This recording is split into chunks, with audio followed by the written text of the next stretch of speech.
World Models AI Revolution. The AI revolution just hit warp speed. Why 2026 is the year everything changes. The hook. Picture this. We're sitting in the middle of what NVIDIA's CEO Jensen Huang just called a fundamental shift in how AI works. At CES 2026, Huang declared that the bottleneck is shifting from compute to context management. And if you're wondering what that means, buckle up. Because we're about to dive into why 2026 might be the year AI finally grows up. The big picture. Right now, as world leaders gather at the 56th World Economic Forum in Davos from January 19 to 23, 2026, there's one topic dominating every conversation: artificial intelligence. But this isn't the same AI hype we've been hearing about since ChatGPT launched in November 2022. Something fundamental is shifting. Here's why this matters. We're moving beyond the era of impressive chatbots into what experts are calling physical AI and world models. Think of it like this. If current AI is like having a brilliant friend who's read everything but never left their room, we're now building AI that actually understands how the world works. The numbers tell the story. TSMC, the company that makes the chips powering this revolution, just reported quarterly revenue of $33.73 billion for Q4 2025. That's a 25.5% increase year over year. They're calling AI growth voracious, and for good reason. The deep dive. Let's start with NVIDIA's bombshell announcement. According to reports from Alibaba Cloud, NVIDIA unveiled Vera Rubin, their next-generation AI platform featuring something called context-aware memory architecture. Jensen Huang made it crystal clear: storage can no longer be an afterthought. What does this actually mean? Imagine if your brain could only remember the last few sentences of every conversation you've ever had. That's essentially how current AI works. It has limited context. Vera Rubin is designed to change that, giving AI systems the ability to maintain and manage vastly more context about the world around them. But here's where it gets really interesting. We're hitting a data wall. Research from Epoch AI suggests that high-quality public text data could be depleted as early as 2026. Meanwhile, IDC predicts that unstructured data will grow at a 49.3% compound annual growth rate through 2028. We're simultaneously running out of the good stuff while drowning in messy, unorganized information. This is driving a massive shift in how companies approach AI. Meta Platforms' new artificial intelligence lab just delivered its first high-profile AI models internally this month, according to their CTO. ServiceNow signed a 3-year deal with OpenAI to use its AI models for business AI agents. The enterprise world is moving fast. Now you might be wondering about the global landscape. The data here is fascinating. Chinese entities filed over 38,000 generative AI patents from 2014 to 2023, substantially surpassing the United States. Even more striking, 83% of Chinese respondents use generative AI technology, exceeding the global average of 54% and the US rate of 65%. There's a generational divide too. According to a 2024 survey on Chinese social app Seoul, 18% of respondents born after 2000 used generative AI almost every day.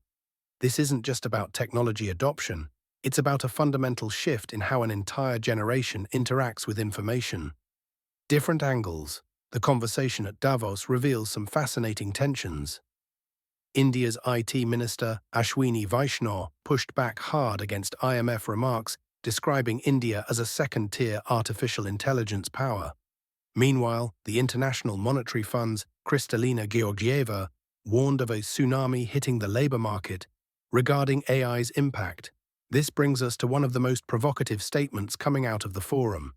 Anthropic CEO Dario Amodei, speaking at Davos, made headlines with predictions about AI replacing software engineers by 2027. But the broader conversation isn't just about job displacement, it's about elevation. The World Economic Forum discussions are focusing on how to make AI elevate human potential, rather than simply replace workers. It's a crucial distinction that's shaping policy discussions worldwide. On the technical side, companies are taking different approaches to the infrastructure challenge. While NVIDIA focuses on context management and memory architecture, Other players are tackling the real-time application problem. Inworld AI, based in Mountain View, California, just announced TTS 1.5, a text-to-speech model designed specifically for real-time AI applications. According to Inworld AI, the next wave of consumer-scale AI applications have been slow to scale because the current generation of models and infrastructure aren't built for them. TTS 1.5 is designed to address the barriers of latency, cost, and quality that have been holding back real-time AI experiences. What this means for you? Here's the thing. This isn't just about tech companies and their quarterly earnings. The shift toward world models and physical AI means we're moving into an era where AI systems will understand and interact with the physical world in ways that were impossible just months ago. For regular people, this could mean AI assistants that actually understand your environment, not just your words. Imagine an AI that knows your house layout, understands the weather outside, and can help you plan your day based on real-world constraints. For businesses, the implications are even more dramatic. The combination of better context management, real-time processing, and world understanding could enable AI systems that can handle complex, multi-step tasks in physical environments. The regional differences we're seeing also matter, with 68% of Asia-Pacific respondents believing that AI is having a positive impact on the world, compared to 57% globally. We're seeing different cultural approaches to AI adoption that could shape how these technologies develop. The bottom line, we're at an inflection point. The AI revolution that started with impressive text generation is evolving into something that could fundamentally change how we interact with technology and the world around us.